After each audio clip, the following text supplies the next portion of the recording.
for almost an hour. We're getting close to the hour. Nothing. One doe. One lonely doe. Just she was out. You can see her now. She was up on the hill and she just went that way. Nothing chasing her. No grunting. Nothing. Just a lonely doe going somewhere. The squirrels have been absolutely horrible. This pine squirrel keeps on running up and down this tree. And boy, he's going to learn a valuable lesson at this point. Because when he runs, his pattern is he'll run down this tree. He'll go onto this vine right here, run this way, and then the gray squirrel back there gets the, chirping at him, and they start fighting. There they go. I mean, it's loud. It's really loud back here right now with these guys fighting each other. We have to nip this in the bud pretty quick. Get rid of one of them so I can have some quiet time. There's that pine squirrel back there yelling. But nothing so far. Just one doe.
There they are. Big, look at the beard on that one. Holy shnikes, look how big those gobblers are. Those are gobblers, folks. Those aren't jakes. Those are gobblers. I think there's another one going back there scratching. I can hear him scratching. Look how big that thing is, man. Look at the beard on it. Good Lord, it's dragging on the ground. Ridiculous. Yeah, this spot always makes me want to burn a turkey tag, I tell you that. Hey, look how big that gobbler is. Huge.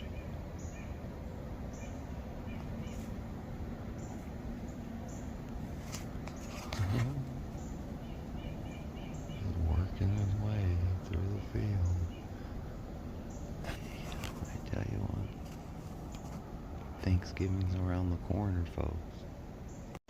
Roll call 219 here. I'm in another tree. Another day of hunting. I have one tag left, and it's my buck tag. And where are we? The bean field buck territory. So, if you go look at that video, and I know you probably think it's boring, I shot that deer right where that spot is. See where that's where I shot that deer. Let me range it and tell you how far that was. Hold on.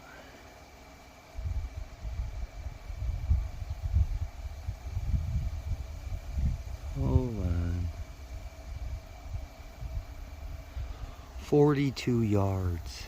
That's how long that shot was, is 42 yards. Good to know now. I thought I was never going to get back here. But if you look over here, he came out. This was all cut. All this corn. It's corn now, not beans, because they rotate it. Came right out from over here. Did a huge scrape line. This is where I was talking about. He was coming down the line. Same wind as it is now, a north wind coming down. He took around right to that spot. And that's where I hit him. Went back up in those woods, came back, hooked back over, tried to jump this fence, got caught in it, and then just flopped back into the field on this wood line. Walking down here, there's so much deer sign. There are prints bigger than my hand. Now, would I like to spend my buck tag for the big guy? Yes. But if I get another quality deer out of here, it is what it is, folks. Roll call 219 here.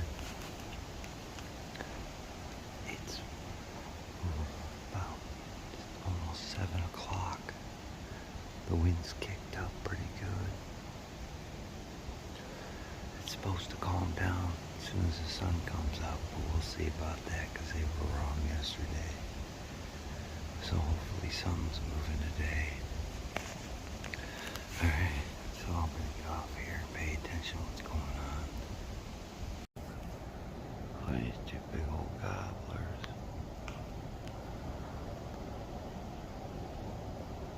Just my phone focus. I know where these jokers are staying. I better watch out. Might buy turkey tag now. I was hoping that there'd be some deer with these turkeys, but there's not.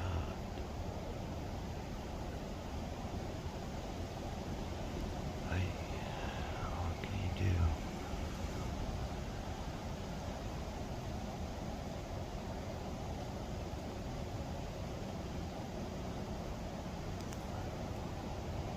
Gobble, gobble. Alright, roll call 219 here. So a couple of theories. What you just watched is hunts prior to what you watched at the end of that video, which was this morning's hunt. No movement. I did see some deer in the area while leaving, but not looking good. So a couple of theories here that I have. One, I know for a fact, all right, and that's the first one I'm going to give you, that I did not hold any mature bucks on that property this year like I have in previous years. I don't know. Maybe it was too much food plotting, too much going back there on the off season. Don't know, couldn't tell you. But I did notice a lot of immature deer this entire off season. And then a couple of deer showed up. I'll throw pictures in as I'm talking about this. But I just didn't hold mature deer in that spot. They found different areas. The reason why I think they found different areas is to this point right now, I still have cornfields up around me, and they're green. And you can see that farmers have taken, rows at a time out of it. I'm not an agriculturalist, but I know that's probably not good for the farmers, and they're probably losing money, but they have no choice because the corn's just not drying out. Not like it should or as fast as it should. Not only that, I still have standing bean fields. What deer is going to want to just walk a small patch of clover and a little bit of brassica grass and things like that over cornfields and bean fields that are still up to this point? I don't know. That's another big problem. Another thing is, sometimes people come into my work and they're other hunters, man, and we exchange information. Whether the information they give me is good information or not, I give them truthful information. I think some people I talk to give me good information, and I think some people just pull your leg. But that's just how the hunting realm is, I guess. But there's a 8-pointer, the basket 8, that I've seen before. He's visited a food plot before. I know where he's at. There's another hunter in the area that made a food plot this year, and it's holding really well and steady. And he's been mulling around there forever, for quite a while. He's come to my spot a couple of times, but you can just tell it's a pass-through and it's not his core area. Sooner or later, he's going to run into trouble, and we'll just put it that way. So, and I ain't seen him, and I'll throw a picture up here. You do the dating. Today's November 1st, and I ain't seen him again. The other wide deer that came through, right through the middle of the food plot, haven't seen him again either. So, one more theory to throw in there is deer have been taken. That's how I can look at it. Or deer are on lockdown. I had a buddy, another local hunter, not a sponsor, but he sent me a video from his Tacticam, and it was really, really clear, really, really good. So I'm gonna look into buying one of them cameras. But he sent me a video, and he had a big buck in daylight. That next late night into the early-ish morning type of transition, he was tending a doe right where he was in the afternoon, day before. So I mean, animals are doing their animal things, dude, and bucks are tending does. But that could be another reason why I'm not seeing mature bucks. Is there are some does have already gone into heat and they're already on lockdown. They won't be released for the next 5 or 6 days, and they go cruising again. Remember, we just only heard the grunting, what was that, in the middle of October when I was out there that one time. Who was that? Don't know who he is. But again, it could have been more immature deer, because I'm not holding mature deer because there's just not what they're looking for at this point. I mean, there's a bunch of reasons. They could have got hit by a car. I mean, there's 1,001 reasons, but I know the number one is they didn't like the area that I started to create, so I'm going to stop creating that, and then just, hopefully does start coming into heat. But the only problem is the deer I'm seeing, why it sucks that they're immature deer, is they're probably not going to go into their estrus cycle until like the post rut, when they're almost a year old. Because these are deer that I've watched that were born in the spring, the summer, late fall. It's going to take them a while to catch up and get into the estrus cycle, because they're just young deer leaving the spot this morning and driving. Guess what was out in the middle, three-quarters out in the middle of the field? Another fawn,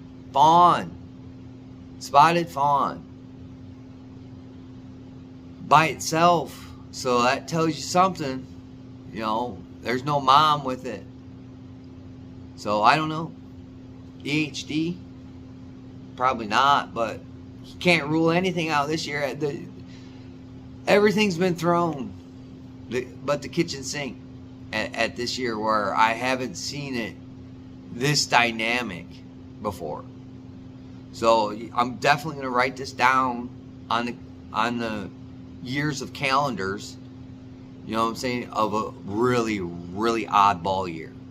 Really odd, in my spot anyway. Again, I don't know where you're at. I don't know, public's different. You spook a deer, you just go to a different spot. This is private, where, you're trying to bank on it, but it's just, not looking great right now, and I'm just gonna take a break again and just let that spot hang out. Pick, poke and prod, and pick another good spot. This morning didn't look bad. Northwest wind, 5 to 10. At times it got real quiet. A lot of times it got real quiet. Just no deer materialize unless they're walking now, which they could be. But looking at the camera footage, these deer are showing up at, they're not being consistent. I'll just put it that way. And seen a lot of does, and they're not being chased. So that's my consensus. Thank you for watching. Don't forget to like, comment, share, and subscribe. Don't forget to hit the bell for more notifications. Channel memberships are available. Yada, yada, yada. Like always. Catch you on the next one.